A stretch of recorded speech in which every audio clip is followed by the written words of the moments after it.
we are here, I think, to talk about the most important subject in our industry, which is trust. Now, Stephen, you'd know back in 2018, Keith Weed, the former Unilever CMO and at the time the Ad Association president, gave a stark ultimatum to the industry. And he said, we face a trust or bust moment. Because anything or public trust brands, if public don't have any trust in brands, they are merely products and advertising is just noise. And he argued and set his stall down or stall out to us to say, we need to clean up our act. Now, since then, driven by Frontfoot and Kratos, the industry think tank, we've tried to understand the sentiment towards advertising. And I think the 3Rs rule, which is around results, so trust in brands and trust in advertising and media increases effectiveness, market share and brand value, regulation, I was going to pick on Mark on this one, politicians and policymakers are more likely to impose regulation on an industry that is deemed untrustworthy. And we pride ourselves on our self-regulation, so we want that to remain. And then finally, recruitment. We want young talent. We want our industry to be a beacon where people say, I really want to work in that industry. And if we're seen as untrustworthy, why would you want to go and work there? Now, I'm going to ask the panel to introduce themselves, but I'm going to kick off with Stephen, because I think that understanding the positive and negative drivers of trust is what we've solved. We know that enjoyment of ads is a key positive driver, and bombardment is the main cause of distrust. Now, the good thing about those challenges is they are in our gift. So, as I said, the panel comes from all sectors. So we're going to discuss the Ad Association and the work done by Kratos. We're going to discuss regulation with Mark, and then Natalie brings a media lens, and Charlie brings a creative lens. Now, Stephen, I'm going first to you. So at the 100th centenary gathering a few weeks ago, you said that advertising must be recognised for its contribution to growth rather than as a cost or something to ban or cut. Being trusted helps drive that growth, and we must keep earning the trust placed in us by improving the advertising experience and being accountable for the responsibilities that we had. And then you also cited that, and it wasn't a great, but sort of, I guess, we're growing from a low base when you're not trusted. Well, estate agents and MPs are trusted more than our industry, but we have moved the dial. Can you just talk a bit about that and what you think has made that change? Thank you, Karen, and hi, everybody. So the good news is trust in advertising is rising. So when we think about trust in institutions across the board, generally it's struggling. Trust in advertising in the UK is rising, up from 30% 4 years ago to 40% now. And one of the big drivers of that growth in trust has been awareness of the work that the ASA does. So the fact that advertising is regulated. So that gives people confidence in the advertising that they're seeing. But I heard my first engagement in Cannes this week was to go to the Campaign House over there. And Cindy Rose, the relatively new chief executive of WPP, was talking about the strategy for WPP, and she said, trust is the foundation of sustainable growth. And it was fantastic to hear a holding company CEO put trust front and center. And their whole repositioning through their new strategy is about achieving exceptional growth for their clients. And she said that trust is the foundation of that growth. So I think so hats off to Cindy and WPP for putting that at the heart of their mission. But we think as a trade association, everybody should have building trust at the heart of what they do. Because from that, I like to call it the king of KPIs. So trust is the KPI that everything else flows to and flows from. So the more we focus on trust, the better our business will perform. Just picking up on that, making trust front and centre. Charlie, So Tess Alps, the guru that is Tess Alps, said you can't smell it, you can't see it, smell it, or touch it, but trust along with creativity is the most valuable quality of effective advertising. We also know that great creativity, Mr. Saturday Night Advertising, I'll always love that phrase, is the number one positive driver of trust. They go hand in glove. But how do we make sure that if we know this, we're keeping it at the top of the agenda? Yes, thanks, Karen, and thanks for the invitation to be here. I think one of the ironies about this conversation that I always find as a creative agency person is for some time there has been utterly, totally conclusive, incontrovertible data about the power of creativity in driving marketing performance and effectiveness, and also, as you say, trust in brands. The data is absolutely incontrovertible, yet it's almost as if certain boardrooms don't actually trust that data.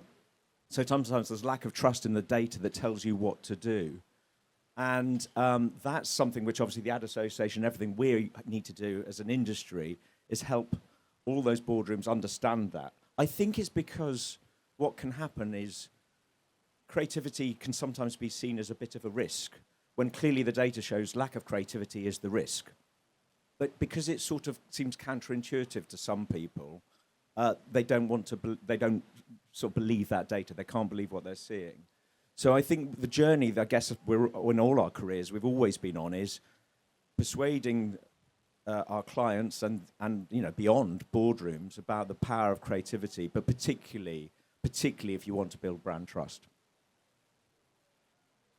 Natalie, just building on that, creativity is obviously one part of it, and then media execution and where you place that ad is the second part of it. We also know from the data that bombardment is the biggest driver of non-trust. And I think we could all put our hands on our hearts and say, are we proud of all the work we do all the time? When I think there's probably not one person in this audience can't say that they are being chased around the internet, they've seen the same ad 4 times, and yet we talk like someone else is doing it. And it's us. How do we make ourselves more accountable? How do we make ourselves really look at the work we're doing rather than just trying to understand the outputs of that work, but look at the work? And what would your ask be to a brand or a media owner, because we're all in this together, to change the course of our actions? Yeah, it's and again, thank you for having me on the panel. Bombardment's a horrible word, isn't it? Like, even just the sound of the word, we know it's bad. We know it's bad, but there's still a lot of bad practice out there, and it does really upset me because we've never had so many great technologies, use of data, ID, to understand how much we're targeting people with what. And I think, and with creativity at its heart, then our job is to execute that, to put it right in front of the right person the right number of times. We can do that. We have all the technologies to hand that enable us to do that. I think one thing is worth remembering, the size and scale of our industry. And let's talk about digital advertising, because that is inevitably where most bombardment happens. We have to remember as well, there is an enormous amount of our spend in that space that comes from SMEs, that comes from self-serve SMEs. And so when we talk about our industry, I think there's a bit of me that says we've got to make sure we're capturing everyone in this conversation, because actually it's coming through all parts. And sometimes it's just down to a small number of people placing a lot of high-frequency ads in the wrong places and, to use your term, chasing people around the internet. So I do think that it exists out there. We have the frequency. Actually, the amount of times you need to target someone on a frequency basis is far lower than anyone would think, actually, when you do the right research. And when you're using the right metrics to understand that whole journey and the part that it plays in that whole journey, I feel very upset that we're still living in places where we're parking one part, the brand, the performance is being measured in one way, and that's just about optimization without thinking about why we're optimizing and what we want to achieve through doing it. So I think we do struggle with some bad practices in the market. I think we have the right tools and technologies now to enable us to avoid them. But I do just think of any brand. I mean, we had a research study we did recently at Omnicom. We know this inherently, but 75% of consumers in the UK say a bad ad is worse than no ad at all. So we know the rules. These are not things that we need to really study and find out in a research. So we know it, but it is the whole industry, and I think we need to work together with everyone to make this a louder conversation. And well, would you have an ask of the media owner in this as well? Because there's obviously people. And look, I think again, let's stay within the digital space. Again, we have ad tech that exists that enable us to be better.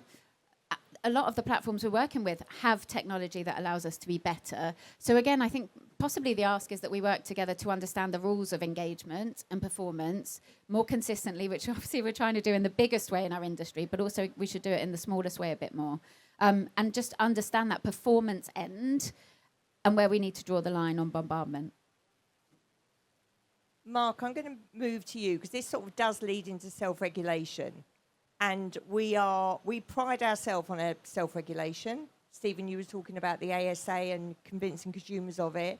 But if we carry on, I guess we could be in danger of losing that self-regulation, especially when you've got, new people in charge at number 10 who think they know how to do things. What is your ask on what we need to look at and what we need to do? Thanks very much, Karen.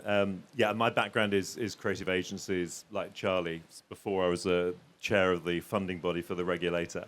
The fact is that self-regulation has been a brilliant part of the advertising industry's success for the last 50 years.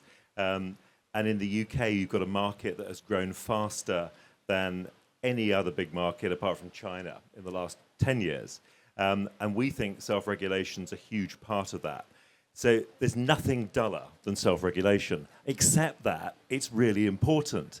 And the fact that our industry helps write the codes and helps judge, what is transgressing the codes means that they're complicit in it in a way that they never can be if the regulation is imposed from outside or above.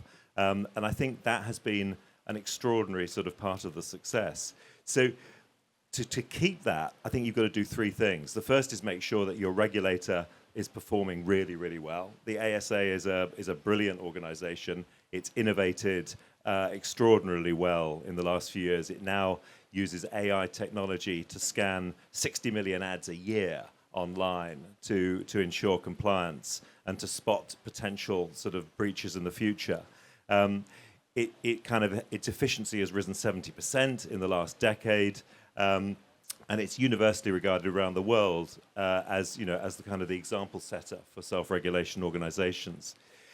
Then I think, if your regulator's good, you've then got to keep making the case to the stakeholders. And for us, that means government. And a big part of my job is absolutely making sure that the government, and particularly the Department of Culture, Media and Sport, is really clear that advertising's in their good news list rather than their bad news list. And the third thing is making sure that the industry, and I think absolutely paramount in that are the kind of the big tech companies, the platforms that Natalie was just mentioning, are absolutely engaged in the process as well. I think if you can do those three things, you can keep a system that is an absolutely fundamental part of the UK's success. And are the MPs engaged? Are the government engaged in this? Do they see, as Stephen said before, it's a driver of growth? Do they see it as something encourage and nurture and help society rather than to regulate and ban? Yeah, I think sparing his blushes, Stephen and the AA have done a brilliant job in this, in terms of making sure that it's a really important part of the creative industry's growth story and success story. And I work very closely with Ian Murray, who's the Minister for Advertising, because I chair something called the Online Advertising Task Force. And he is very clear that this is kind of one of the things that he wants to get behind and trumpet. Our challenge is to make sure that A, he stays in post, and B, that the news spreads beyond just DCMS and the sort of the other relevant ministry. The good news is that Andy Burnham is an ex-culture minister, and that was actually a rather good culture minister when he was in place. So at least he's got some basic sympathy and understanding of what we do. So I'm guardedly optimistic. back to creativity. I always look and admire from a distance and am in awe of anyone that can do anything creativity because I have a creative bone in my body. That's not true. Yes. But that aspiring to the creative, new creators of the next generation, Charlie, how do we encourage them to make sure that this is an industry they want to be part of, that everyone is really proud of, and, they can, arguably technology creates a situation where the barriers are too lower to entry. However, there is still, in my view, it is a talent to create a great ad, and not everybody has that talent. No, and I think, obviously what we as a sector need to be doing is attracting the best potential creative talent that there is in our country and beyond, frankly. We're great when we take a lot of talent from abroad and they come to us in London. But because of the quality of the work they can do here. And to be honest, I don't see at the moment, a massive drop-off in people not wanting to come into our industry. I think we are still a very attractive industry for young creative talent to come into it. I think, the watch out for me is it's another reason why the quality of the work is everything. I think if we start to lower the bar, creative people start going, I'm not sure if that is that appealing. I think I'd rather go and use my creative talents elsewhere, because they obviously have all the choices in the world at that stage. So I think it's incumbent on all of us to make sure that if we want people to come into our industry, the output looks really attractive. It's also, obviously goes without saying, I think all of us who run agencies know how important culture is. I mean, what we, is strategic. Culture is a strategic decision about where the office is, what it's like to work there, so that you're in a really interesting environment, so that people feel they can do their best work and enjoy it. But I think ultimately, we need to keep doing the best work of our lives, and it'll keep attracting future generations. I think as well it's about keeping the bar high, isn't it? So just as a little anecdote, so as probably a lot of you know, I work in cinema advertising, and I saw some tech recently that looked amazing, but it could upload content quickly, but only MP4. Well, obviously on a cinema screen, that would just look awful. Yeah, exactly. It's not, and so we have just absolutely categorically said we can't work with you, and there's been, good for them. They've been back to us, but I just think that we've just had to put our foot down and saying we are not going to go down that route. No. So. But you've got to be brave, haven't you? No, but also the creative process. I mean, the output is everything. And so the creative process doesn't stop at the idea. We're in Cannes celebrating creativity. It's the craft all the way through.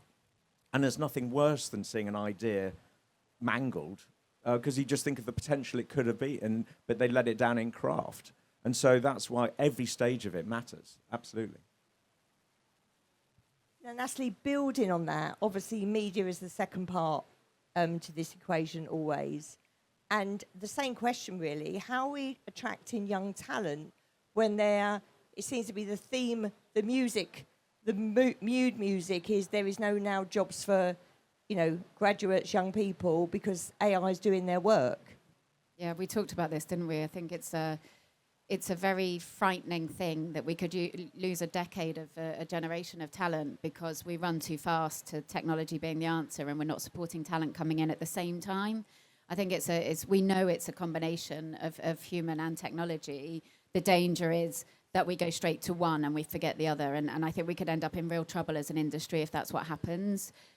We need to be thinking about how we're bringing talent in that will be the future of our industry, that will be using technology in the way that will drive even greater creativity in different ways, perhaps, in different platforms and for different consumers. But it has to be that combination, and we can't leave talent behind in that, especially not at that junior end. So it has to be both.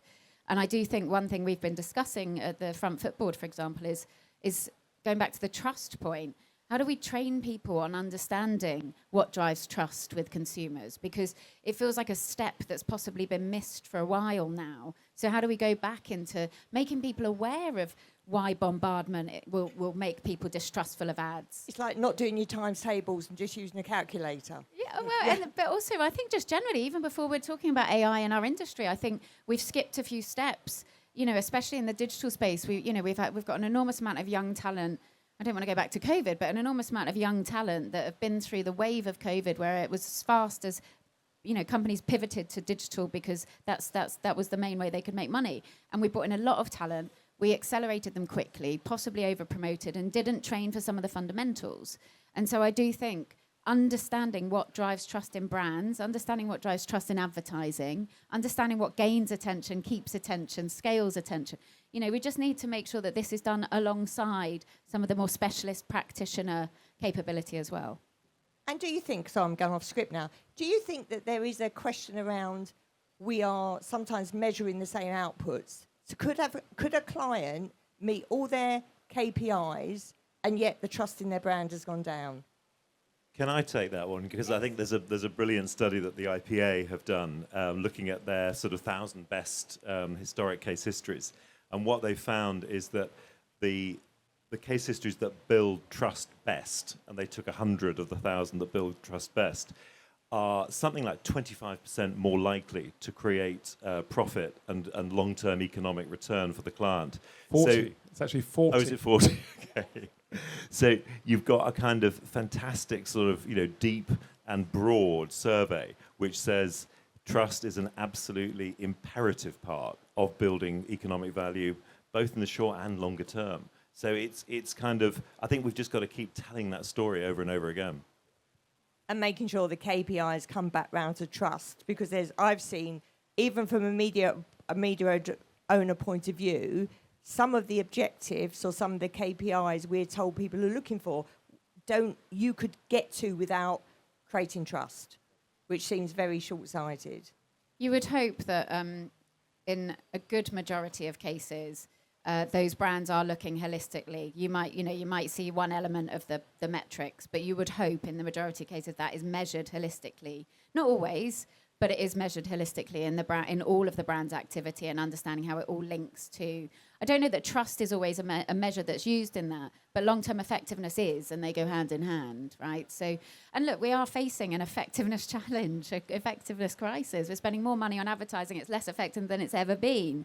So we do need to work out how to measure this better and focus the money in the right places. Stephen, just on that, can Yeah. I, because I think hopefully you'll build on this whole, you know, and I know you say often, make it safe, make it relevant, make it enjoyable. Is there, in your view, and you're looking at, and I love Mark's, you know, the case studies by the IPA, is there a best practice where you could just say, if there's 3 things you should look at as a brand, as a practitioner, have in the back of your mind, what would they be? Well, I think we've covered it in a way, but I think it's to think about the advertising experience, so the totality of the advertising experience from the public's point of view. And I think we too often look from, it's like we're looking out through the pipes that we serve the advertising through, whereas looking at it from the public's point of view. And we talk about make the advertising experience as enjoyable as possible for the public. And it goes back to that fantastic David Ogilvy quote, remember you're a guest in people's living rooms. And there's something so wonderfully simple about that. We're a guest in people's lives, their living rooms, their screens, their phones, their high streets, their cinema screens. We're a guest. They haven't come to see us. So when you're a guest, have good manners. Entertain your hosts. You know, be welcome. Be welcomed back again, you know, rather than never again and we're having them in our house. Understand them. Understand them. Yeah, so, and I think there's that really simple human way of looking at this. Look at ourselves back from the public that are consuming what we do. Too often, and I think Cannes is a fantastic example of that, we're obsessed about what new we can do, what new technology, what new of optimization, what blah, blah, blah, all these things, rather than what's it like to be on the receiving end. So I think we should have that in mind. What's it like to be on the receiving end? And it's that, and it is the beautiful curation of the media experience and the creative experience that is respectful and enjoyable and engaging, and do all of those things, you have extraordinary results, and you build trust. And building trust is the most fundamental sort of asset that any brand or business can have. And I think there's two really good examples. One, Charlie's client, McDonald's, when they lost trust, how hard 10 years or more to rebuild that trust, but they did it brilliantly. Tesco being another one. And they came out stronger as a result of focusing on that. And to Karen's point, that is one of the trust is a major KPI. It's one of 2 or 3 KPIs that we look at the whole time, consistently. Exactly that. Mark, now you've had a very distinguished career, still going, which is great news, I think, for the ad industry. Just in your view, I'm going to ask you 2 parts. One, where do you think we are?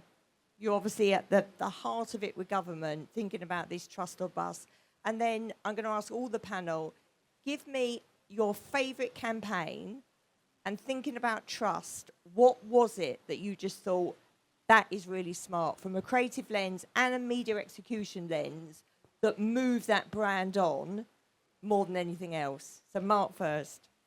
So I think in terms of where we are, as ever with trust in a kind of voluntary sort of ecosystem like advertising, we're always walking a knife edge. If we don't keep walking very straight and very carefully, we will fall off. And that's the watch out. But having said that, I think there are some really good things that are going on now. First is that as Stephen said, trust levels are rising. The second is that the conversation about trust is more widespread now than I think it's ever been in my entire career. There are more people talking about it. There are more people taking it seriously. And that must be a very good thing.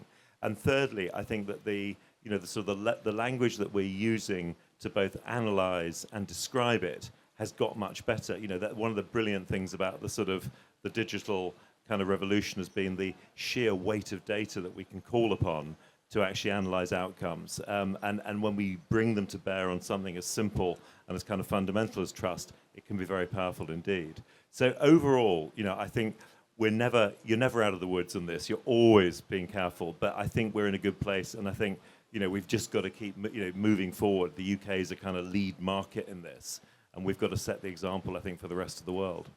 So do you want me to go straight on to an ad that I love? Yeah. Okay. The campaign and the business, I guess, because Yeah. at the end of the day, it's the business and the shareholder value that we want to prove that we make a difference to. Yeah, no, absolutely. So this was an ad or campaign that was done by McCann when I was working there a couple of years ago, and it was the beginning of the Just Eat campaign. I don't know whether you remember Snoop Dogg, and it kind of created a sense of what food delivery could be, which had never been there before. It made it famous. I love it because it had the sheer audacity to take something as kind of mundane as that and use a technique and a celebrity like Snoop Dogg. But it also, crucially in my mind, had a jingle. It had an earworm that even now you can probably still hear echoing away in the backs of your consciousness, and that it created enormous value for the client, and it went out from the UK and became used all around the world. So it's kind of got both short-term, long-term impact, and when I look at that campaign now, I still love to watch it. I know, being an ex-radio girl with some ex-radio friends in the audience, I love a sonic trigger. Natalie. Yeah, I mean, I had the incredible experience of working on Specsavers for 10 years, which I think when you talk about trust, it sort of wrapped around every part of what we did together. Trust in each other and some of the bravery that the teams came to with some of the work that was done. Trust in having a long-term platform that you just keep with and proven effectiveness within that.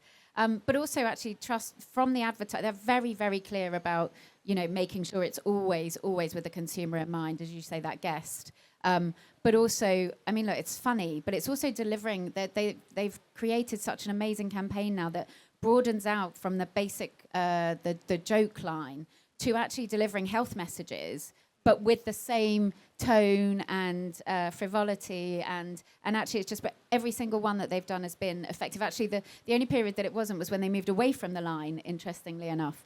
But, you know, even things like don't go to Specsavers when it's about domiciliary and visiting. Some of the stuff they've done with audiology now. And, you know, I remember getting that brief because it's an in-house creative team, right? And that brief was, how do we talk to people about, you know, ear care when we're Specsavers? And how do we make people care about ear care when actually it's sort of way down the list on anything people care about? And so doing that in such a lovely way. And last year they won with the Rick Astley campaign, which was a huge PR campaign with Golin here at Cannes. You know, there's just so many lovely ways they've taken that. So that's been a pleasure. We, of course, did some wonderful work with your good selves in cinema as well, which was very effective. Of course it was. Low frequency, high impact. Charlie. I find almost your best favourite campaign, and I always find it quite hard because I always just live in the present, and we always have that expression: "You're only as good as your next ad." So I always have just looking back. I actually find it quite hard, but I think if I had to there's a couple of things. Probably if I have to go back in my sort of archives a bit, I think what BBH did for Levi's. Because I think also that campaign not only obviously was it tremendously effective at repositioning Levi's from being this terrible old American brand to actually making it cool again, and obviously amazing creative work like Creek and stuff, which would have looked great in the cinema. It did look great in the cinema, obviously. So great work. But it also, I think, is the reason a lot of people are in the industry, because it was that kind of work that we all aspired to. And back to my point, that's why a lot of us went, I want to be part of that. So I think it did a lot for the client, a huge amount for the client, but it did quite a lot of good for our industry, I'd argue. But bringing it right up to date, because I just live in the present, and England are playing tonight, I love the BBH's new Paddy Power ad. And I think what I love about that, the reason it links to trust is when we do talk about trust, we quite often talk about gambling. And the thing I find so interesting about Paddy Power is they're doing something completely different. They're saying this is about entertainment. We're not promising you're going to get rich. We're saying this is fun. We can make the game fun. That's all we're promising. And I think that is the way you build trust in that category. Stephen? Well, I do something called Speakers for Schools, where you go to schools and you talk to groups of young people about careers in advertising. And I always start the presentation with one of your ads, which is the McDonald's eyebrows ad, which I love. Thank you. And I then asked the young people, why is this a good ad? And nobody puts their hand up, because nobody wants to be put on the spot. And generally the teachers answer actually, but the kids, I list down all the reasons why that's a good ad and why that's been successful. And what I love about it is it's such an old-fashioned ad. No words, fantastic direction, fantastic action, fantastic music, and a mnemonic of the eyebrows. And the thing I love about it is it positions McDonald's as this sort of great, sort of cohesive thing of bringing everybody together. And it's just it's one of those perfect pieces of advertising where you could not change a thing, and you wouldn't change a thing in it. And again, it's travelled the world. Yes, exactly. Yeah. That simple ad has been rendered in different cultures, people with in Middle East and sort of hijabs. That's right. I mean, it was only intended for the UK originally, but again, the power of a strong idea that every market looks, well, we can execute that. And I always ask them, why is it such a strongly branded ad? And eventually somebody goes, is it because the eyebrows are like a McDonald's logo? And yes, yes. You've got a future in advertising. Good. Somebody always gets there. Yeah. Again, for me, that around talent and creativity, and speaking to Mark Elwood about it, it seems so obvious after the event, doesn't it? Like pointing out the obvious, like comedians do about human behaviour. Yeah. And I just think that is the thing that we mustn't forget, that someone went, this is it. Yeah. And I think to hold on to that, and that's why you should aspire to be in the industry. Can I just a point on that, though? I do think, and again, back to the point that we need to protect the generation coming through into our industry now as the future of our industry. I think that one of the most important things with that is having people in our businesses who receive, consume, share ads and content differently. And so I do think, again, when we're thinking about trust, it's also understanding what is relevant to all audiences and what people, younger adults and younger audiences do like about advertising. Again, from the study we've just released, it's like almost 50% of young adults in UK and Germany don't feel that ads are relevant to them at all. So I do think it's so important. It's important to protect talent coming through, but it's also incredibly important to make sure we are relevant as advertisers for the next generation as well. And if we don't do that and we allow AI alone to do it, it won't be right. Can I add on that? Because I talked about trust in advertising rising and rising consistently over the last 4 or 5 years. It's the young that are leading the way. So actually it's the trust amongst the under 35s which is growing most strongly. And actually when we track every quarter, and we also track creative appreciation. So that, how much do you enjoy the ads? And that's growing most strongly amongst the young. And I think one of the interesting things is thinking about exactly that point, seeing the world as a 25-year-old would see it in terms of their media consumption. I think one of the big shifts in the industry has been obviously the rise of creators and influencers. And of course, younger audiences are really engaging through that channel. Although trusting less, actually, in influencers. So I know the study you have is broad advertising, but actually, young audiences are smart and discerning, and actually now we also owe that audience the right level of trust as well in not bombarding through creator campaigns as well. So I think there's a sort of over monetization of that space we need to be careful of as well, or we end up in the same place and the same reducing levels of trust. So, but again, we have to have the right people in our businesses to challenge what we're doing. And actually, whether you're an influencer campaign or a television campaign or a digital campaign, remembering be a welcome guest. Keep that uppermost, I think, whatever the channel. Well, you'll be relieved to know those young people are the drive in our audience growth as well in cinema. So that's the place to grab them. So we are out of time, but thank you to this brilliant panel. All really wise words from everyone. So if you had one piece of advice for people in the industry, our government, or just to inspire someone, what would it be to make sure we keep trust at the top of the agenda? I think the best thing that anyone ever said about this was that you build trust by doing trustworthy things. And, I think the industry has to keep doing trustworthy things. That's us as individuals and us as companies. I think for me, the thing I find, and Mark, I'm sure will sort this out with whoever the new minister is, I find it very damaging for our industry that we scrutinise a baked beans ad way more than we do a political party or political faction promising something for the future of our country. And we are 10 years on, and that's exactly what we had. I just find it amazing how little regulation there is of political comms. Yeah, I think I think you might have said it earlier, Stephen, that it's really hard to build trust. It takes a lot of effort. It's really easy to destroy it.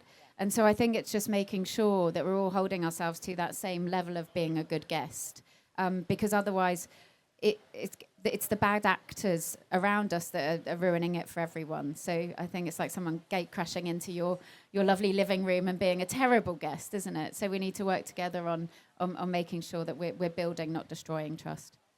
Well, I'll finish, actually. You started by mentioning Keith Weed, the master of the aphorism, and great turn of phrase. He said, trust or bust. He also used to say another great phrase, trust arrives on foot, but to build on your point, leaves on horseback. And I thought that was Keith's quote. I looked it up, and it was a Swedish diplomat from the 19th century. Very obscure, but famous for saying that. Claiming that. Yes, for trust arrives on foot but leaves on horseback. And I think when we look at things like the McDonald's story, the Tesco story, and so on, decades of great work can be undone if you let if you take your focus on trusted relationships. And I think that's never been more true than today. So keeping that in mind, it's the biggest asset, and it's also your biggest liability. Great. Thank you to the panel and for everybody for listening. I'm going to hand over.